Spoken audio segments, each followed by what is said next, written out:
હવે આજે ઉદાહરણ 2.4ની રકમ છે.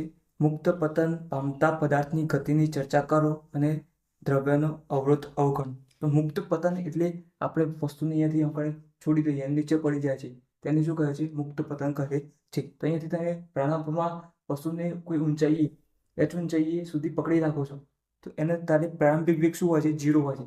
એટલે તમે છોડી દેશો એટલે વેગમાં આવે છે, એટલે ગતિમાં આવે છે તો તેનો વેગ હશે.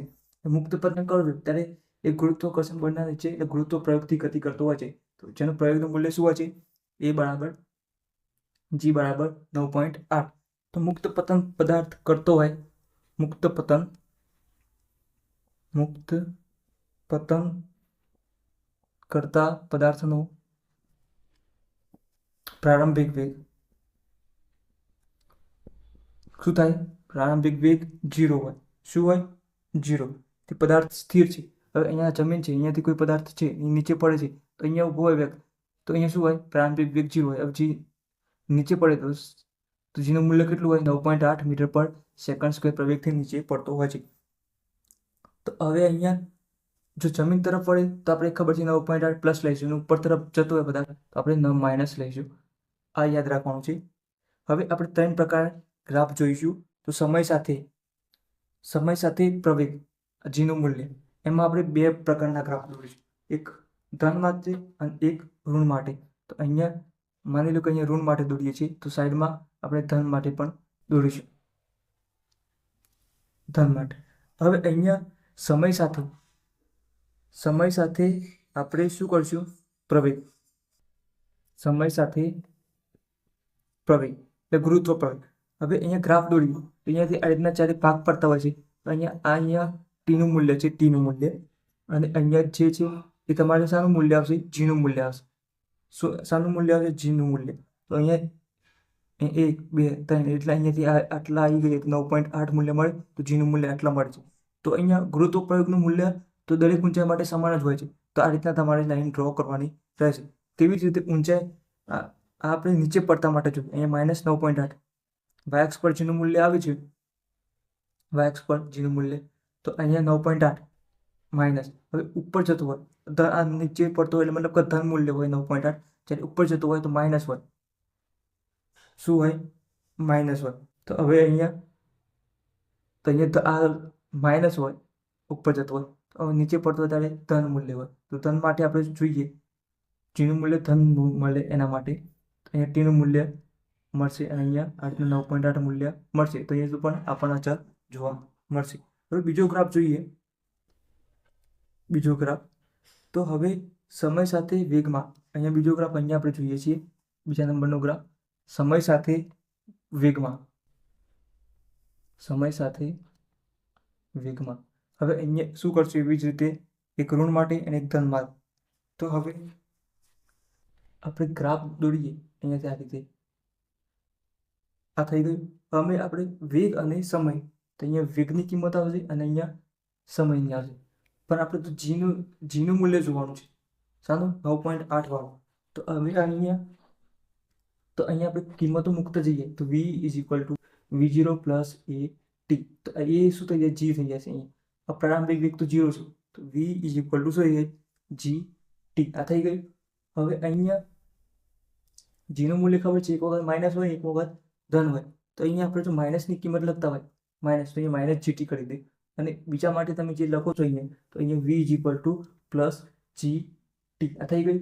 તો હવે ટીની કિંમતો મૂકવાની છે. આપણે શું કરવાનું છે? ટીની કિંમત મૂકવાની. 0ની કિંમત મૂકશો તમે તો અહીંયા તમારે 0 મૂલ્ય મળશે. અહીંયા 0 1 મૂકશો તો 9.8 મળશે.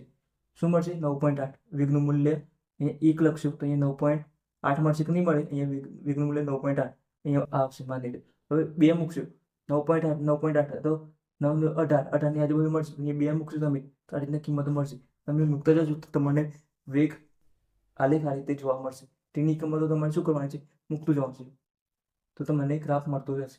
એવી જ રીતે આ પણ ગ્રાફ તમને મળશે. અહીંયા પ્લસ માટે લખ્યું છે, અહીંયા માઇનસ માટે લખ્યું છે. તો અહીંયા ટી, અહીંયા વી. તો અહીંયાથી કિંમતો મૂકતા જશો તમે તો એ તમને પણ આ રીતના ગ્રાફ જોવા મળશે આ સમીકરણ પરથી.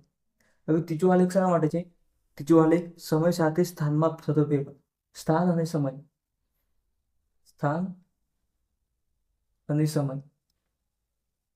અહીંયા પણ ફરીથી ગ્રાફ દોરીએ છીએ આપણે.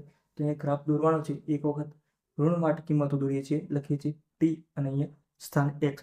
એક્સનું સમીકરણ લખીએ આપણે. એક્સનું સમીકરણ એક્સ ઇઝ ઇક્વલ ટુ શું થાય V0 T plus 1/2 AT square. V0 ની કિંમત 0 છે, આ ભાગ 0. હવે એ બરાબર શું લેવાનું? G લેવાનું. શું લેવાનું? એ બરાબર G.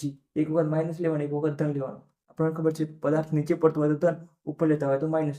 તો અહીંયા x is equal to 1/2 GT square. આ થઈ ગયું. પણ હવે એક વખત કિંમતો માઇનસ, એક વખત ધન. આ તમારે એક વખત આ પ્લસ લીધી કિંમત, એક વખત શું લેવાની? માઇનસ કિંમતો લેવાની. 1/2 GT સ્ક્વેર. આ થઈ ગયું. હવે ટીની કિંમતો જે રીતે અહીંયા લખી એવી રીતે લખતા જશો તમે. ટીની કિંમતો મૂકતા જશો. એક મૂક્યો તો 1 નો વર્ગ 1, 9.8 ભાગ્યા 2. તો એ કિંમતો તમે જ્યારે એ ટીની કિંમતો અને એક્સની કિંમતો મળશે, પછી ગ્રાફના બિંદુઓ તમે ડ્રો કરતા જશો તો તમને ગ્રાફ જોવા મળશે. તો અહીંયાથી તમે જ્યારે બિંદુ મૂકતા જશો તો તમે આ રીતના ગ્રાફ જોવા મળશે. તો અહીંયાથી તમારે આ ગ્રાફ જોવા મળશે. આસાનો છે. અહીંયા એક્સ અને ટીનો માઇનસ કિંમતો મળશે.